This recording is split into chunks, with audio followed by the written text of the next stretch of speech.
Chapter 31. Visitors call on a gallant in Tianjin County, and good friends drink wine in Tu Shaoqing's library. Hao Tinghisi was amazed at the amount of money Tu Shinqing had spent on the contest.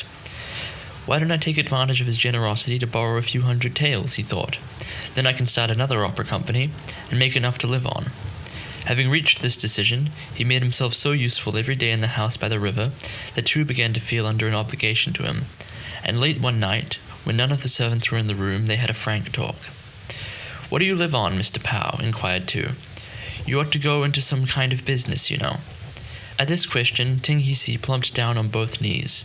Quite taken aback, Tu helped him up. "What is the meaning of this?" he asked. "You're as kind as heaven and as generous as the earth to put that question to your humble servant, sir," cried Tinghisi. "But I used to manage an opera company, and that is the only trade I know. If you want to befriend me, sir, will you be good enough to lend me a few hundred taels so that I can start another company? As soon as I have the money, I will repay you." "That should be easy," said Tu. "Sit down and let's talk it over. A few hundred taels isn't enough to start an opera company. You'll need at least 1,000. Between ourselves, I don't mind telling you that although I have a few thousand taels of ready money, I don't want to spend it at the moment." "Why not? In the next year or so I expect to pass the palace examinations, and after that, of course, I'll need a lot of money. So for the time being I must hold on to what I have. Regarding this company of yours, I can tell you somebody who can help. It'll be the same as if I helped you myself, but you mustn't let him know that I put you up to this." "Who else but you will help me, sir?" demanded Tinghisi. "Steady on. Listen to me. There are 7 main branches of my family. The Minister of Ceremony belongs to the fifth branch.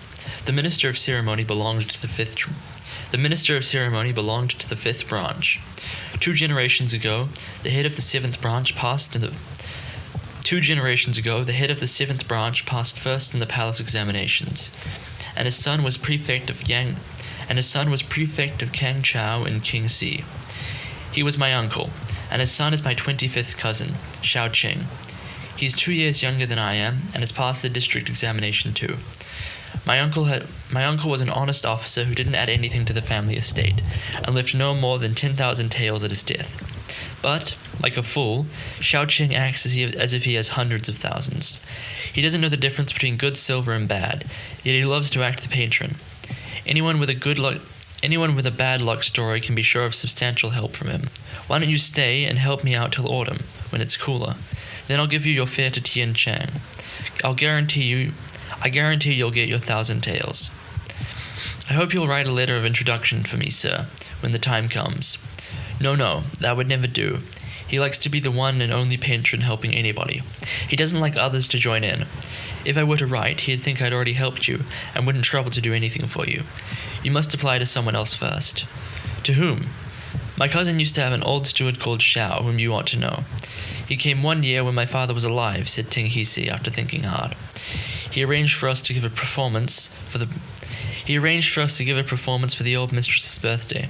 I saw the prefect of Kangchao too." "Excellent. Old Xiao is dead now, and the present steward is a thoroughgoing scoundrel called Whiskers Wang, whom his master trusts implicitly. My cousin's weakness is this: anybody who claims to have known his father, even a dog, wins his respect. You must call on Whiskers Wang first. The rascal likes drinking, and if you treat him to wine and persuade him to tell his master that you were a favorite, and persuade him to tell his master that you were a favorite with the old prefect, then Shaoqing will shower you with silver. He doesn't like to be addressed as the master, so call him the young master. Another of his peculiarities is that he can't stand talk about officials or rich men. Don't tell him, for instance, how good Prefect Hisang was to you. Keep on harping on about the fact that he's the only true patron in the world. And if he asks you whether you know me, tell him you don't." This conversation left Pao Tinghisi overjoyed. He made himself useful in Tu's household for another 2 months, until the end of the 7th month when the weather began to grow cooler. Then he borrowed a few taels from Tu Shinqing, packed his luggage, and crossed the river to travel to Tianchang. The day that he crossed the Yangtze, he put up for the night at Luoho. The next morning he rose early and traveled a dozen miles or so to a place called Fourth Mount, where he went into an inn and sat down. He was just going to ask for water to wash when a seat and chair stopped at the gate. From it alighted an old man in a square cap, white gauze gown and red slippers, who had the red nose of a heavy drinker and a long, silky, silvery beard. As this old man came in, the innkeeper hastened to take his luggage. "So it is the fourth Mr. Wei," he cried. "Please take a seat inside, sir." As Mr. Wei entered the main room, Ting He-se stood up and bowed. Mr. Wei returned his greeting. Ting He-se urged him to take the seat of honor and sat down himself in a lower place. "I believe your name is Wei, sir," he said. "May I venture to ask your honorable district?" "My name is Wei, and I come from Wu Yi in Chuchao." "What is your name and district, sir, and where are you bound for?" "My name is Pao, and I am a native of Nanking. I am on my way to Tianchang to visit the Mr. Tu whose grandfather was a number one scholar." "Which Mr. Tu? Qin Qing or Shao Qing?" "Shao Qing. There are 60 or 70 young men in the Tu family, but those are the only two who keep open house. The rest stay behind closed doors at home to prepare for the examination and look after their estates. That's why I asked straight away which of the two you meant. They are both well known all down the Yangtze Valley. Xin Cheng is a most cultivated individual, but a little too effeminate for my taste. Xiao Cheng is a true gentleman of the old school. I'm on my way to see him. We can travel together after we've eaten." "Are you related to the Tu family, sir?" "I was a classmate and sworn brother of Prefect Tu. He was a very close friend." Upon hearing this, Ting He-se's manner became even more respectful. After their meal, Mr. Wei mounted his chair again. Ting He-se hired a donkey and trotted along beside the chair. When they reached Tianqing city gate, Mr. Wei dismounted. "Let us walk to the house together, Mr. Pao," he said. "Pray go on ahead in your chair, sir," replied Ting He-se. "I want to see this steward first before paying my respects to Mr. Tu." "Very well," said Mr. Wei, and mounted his chair again. When he reached Tu's house, his arrival was announced by the gatekeeper. Tu Shaoqing hastened out to meet him, and invited him into the hall where they exchanged greetings. We have not seen each other for half a year, uncle," said Shaoqing. I ought to have called to inquire after your health and that of your wife. Have you been well?" "Quite well, thank you. There is nothing to do at home at the beginning of autumn, and I remembered your garden and reckoned the cassia must be in full blossom now. So I came to pay you a visit and drink with you. When tea has been served, I will invite you to have a rest in the library." When a boy brought in tea, Tu Shaoqing gave him the order, "Bring in Mr. Wei's baggage and put it in the library, then pay the chair-bearers and send them away."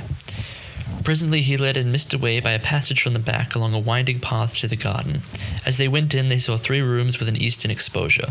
A 2-story building on the left was a library built by the number one scholar, overlooking a large courtyard with one bed of mountain peonies and another of tree peonies. There were 2 huge cassia trees as well in full bloom.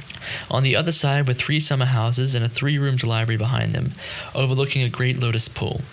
A bridge along this pool led you to 3 secluded chambers where Tu Shaoqing used to retire to study. He invited Mr. Wei into the library with a southern exposure. The 2 cassia trees were just outside the window. Is old Lao still here?" asked Mr. Wei as he sat down. "Mr. Lao's health has been very poor recently," replied Shaoqing. "So I have made him move into the inner library. He has just gone to sleep after taking his medicine. I'm afraid he won't be able to come out to greet you, uncle. If he is ill, why don't you send him home? I have brought his sons and grandsons here to prepare his medicine. In this way I can inquire after his health morning and evening. After being with your family for 30-odd years, hasn't the old man put up a substantial sum of money? Hasn't he brought any property?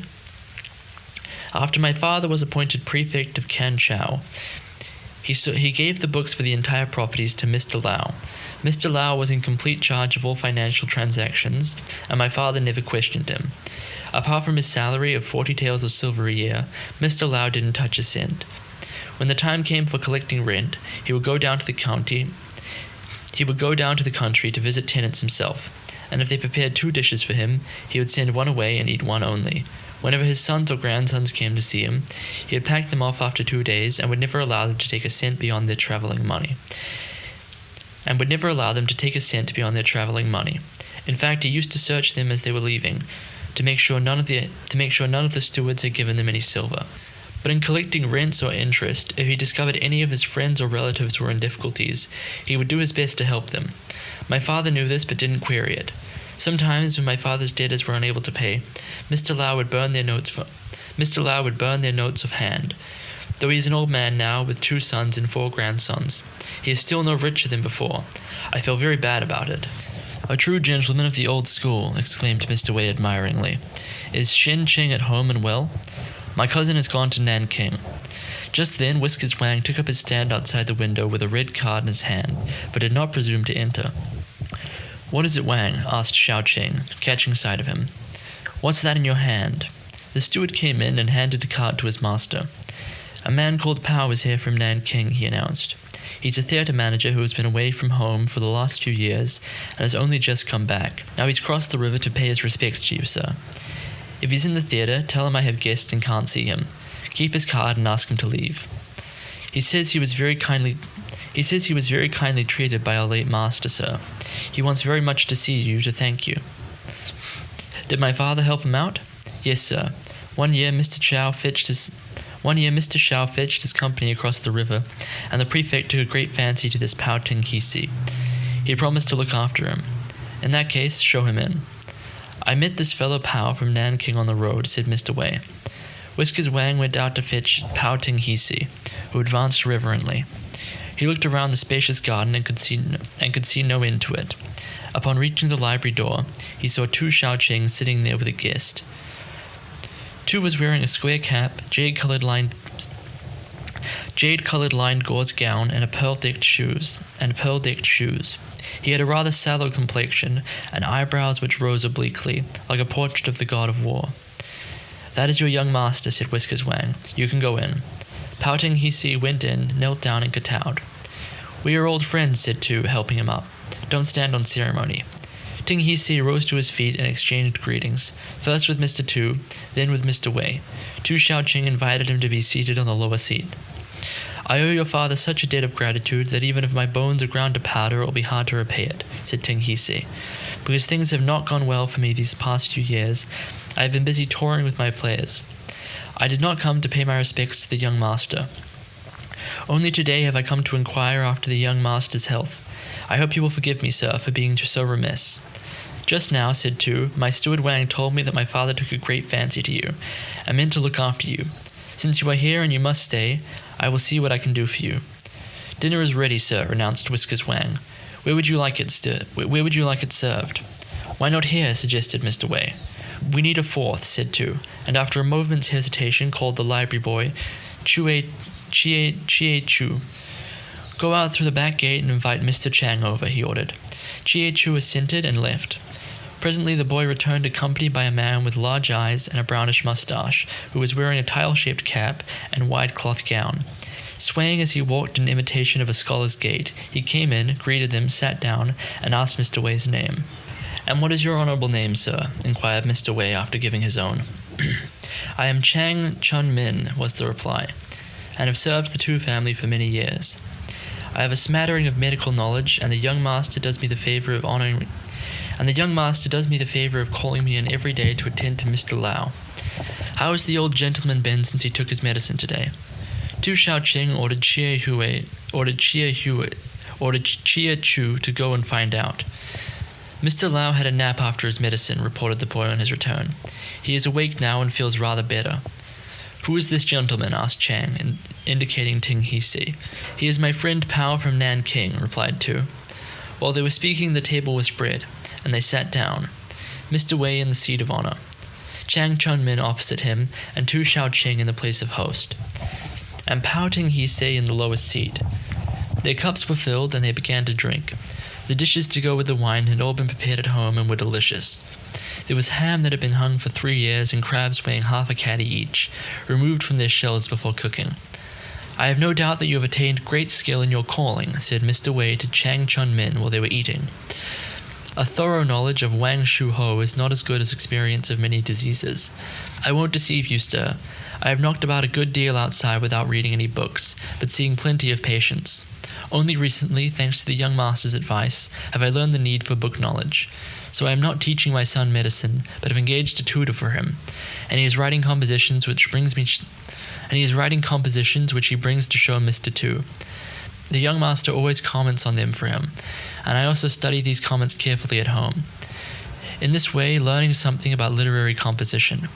In another year or two, I'll send my son in for the district examination, and he will get his share of dumplings as a candidate. Then, when he sets up in practice, he can call himself a scholarly physician." Mr. Wei laughed long and loud at the speech. Then Whiskers Wang brought in another visiting card. "Mr. Wang, the salt merchant of the North Lake, is celebrating his birthday tomorrow," he announced. "He has asked the magistrate as guest of honor and invites you too, sir. He begs you to be sure to go." "Tell him I have guests and cannot go," replied Tu. "How ridiculous the fellow is. If he wants a good party, why doesn't he invite these newly rich scholars who have passed the provincial and metropolitan examinations? What time do I have to keep officials company for him?" Whiskers Wang assented and left. "You are a great drinker, uncle," said Tu to Mr. Wei. "You used to sit up half the night drinking with my father. We must have a good drinking session today too." "Yes," replied Mr. Wei. "I hope you don't mind me saying this, friend, but though your food is first-rate, this wine brought in the market is too new. You have one jar of wine in your house which must be 8 or 9 years old by now, assuming, that is, you still have it." "I didn't know that," said Tu. You wouldn't know," rejoined Mr. Wei. "The year that your father went to take up his post in Kangxie, I saw him to the boat and he told me, 'I buried a jar of wine in my house. When my term of office is up and I come home, we'll do some serious drinking together.' That's why I remember. Why don't you ask your household?" The young master couldn't have known this, Chang Min-chun smiled. Tu Shaoqing went to the inner chambers. "Though Mr. Tu is young, he is one of the most gallant men in these parts," declared Mr. Wei. "The young master is so good to everyone too," put in the doctor. "If anything, he's too open-handed. No matter who makes a request of him, he gives the fellow taels and taels of silver." "I've never seen such a generous, noble gentleman in my life," chimed in Ting Hisi. Tu Shaoqing went to the inner chambers to ask his wife if she knew anything about this wine, but she did not. He asked all the servants and maids, but none of them knew. Last of all, he questioned his wet nurse, Shao. There was such a jar, she recalled. That year that our late master became prefect, he brewed a jar of wine and buried it in a small room at the back of the 7th courtyard. He said it was to be kept for Mr. Wei. The wine was made of 2 picks of glutinous rice and 20 caddies of fermented rice. 20 caddies of alcohol went into it too, but not a drop of water. It was buried 9 years and 7 months ago. It must be strong enough now to blow your head off. When it's dug up, don't drink it, sir." "Very good," said Tu. He ordered the wet nurse to unlock the door of the room where the wine was stored, and went in with 2 servants. They dug up the wine jar and carried it to the library. "We found your wine, uncle," he cried. Mr. Wei and the 2 guests stood up to look at it. "That's it," said Mr. Wei. The jar was opened and they ladled out a cupful. It stood as thick as gruel in the cup and had a rich bouquet. "This is capital," exclaimed Mr. Wei. "I'll tell you how we must drink this, friend. Send for another 10 caddies of wine to mix with it. We can't drink it today, so just leave it here for the present. We'll drink all day tomorrow. These 2 gentlemen must join us." "We will certainly keep you company," said Chang. "Who am I," said Ting Hisi, "to drink this fine wine the prefect has left?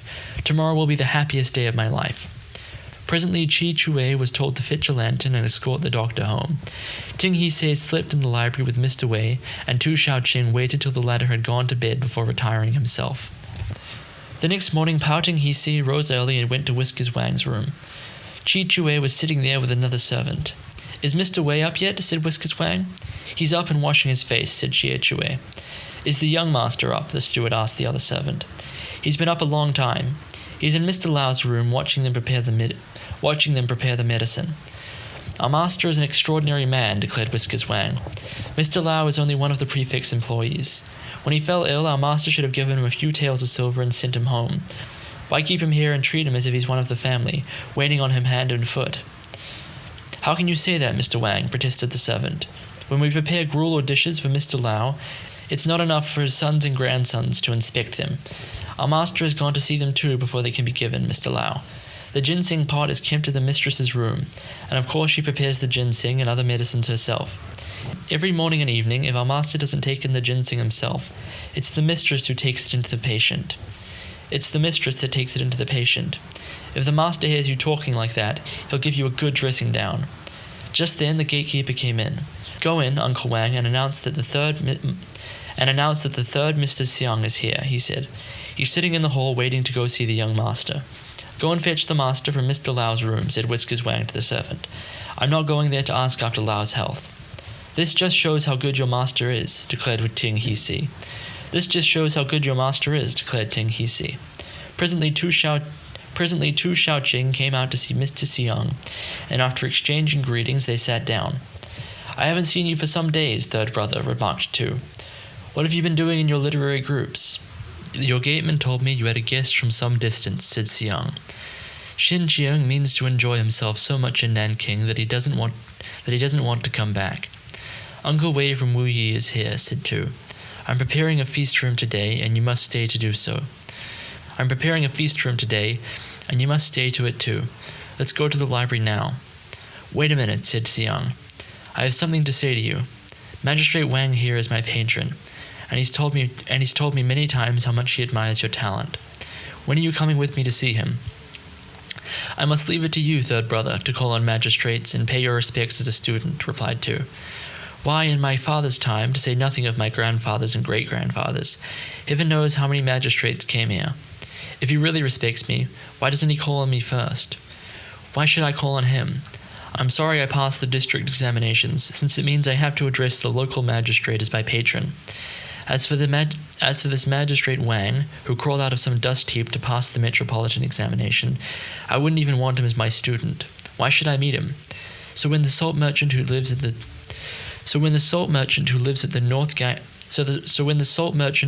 north gate invited me to a feast today to meet the magistrate, I refused to go." "That's why I'm here," said Siang. "Magistrate Wang wouldn't have accepted the invitation if the salt merchant hadn't told him you would be there too. But he wants to meet you. If you don't go, he'll be very disappointed. Besides, your guest is staying here, so you can keep him company tomorrow if you go out today. Or, if you like, I'll keep your friend company today while you go to the salt merchant's." "Please don't insist, third brother," said Tu. "Your patron is no lover of worth or talent. He likes to accept students simply in order to collect presents from them. He wants me as a student, does he? He must be dreaming. In any case, I have guests today, and we've cooked a 7-caddy duck and unearthed some 9-year-old wine. The salt merchant will have nothing so good to offer me. I won't hear another word about going. Come with me now to the library." He started marching Siang off. "Stop a minute," cried Siang. "What's the hurry? I've never met Mr. Wei. I must write a card." "All right." Tu ordered a servant to bring an inkstone and card, and Mr. Siang wrote, "Your kinsman and fellow candidate, Siang Tu." He bade the servant take this to the library, then went back in with Tu Xiaoqing. Mr. Wei came to the door to greet them, and they took seats. Chang Chun-min and Pao Ting He-se were also there, and sat down.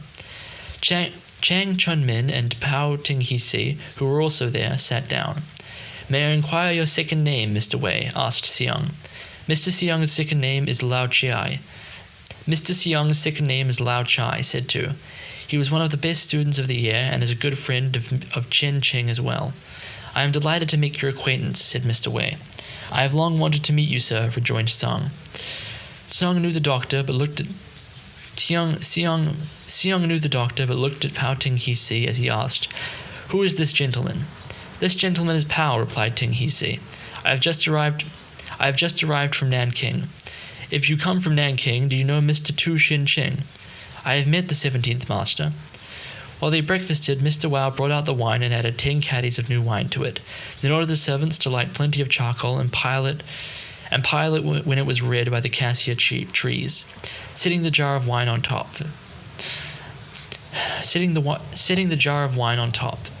After the time it takes for a meal, the wine was hot.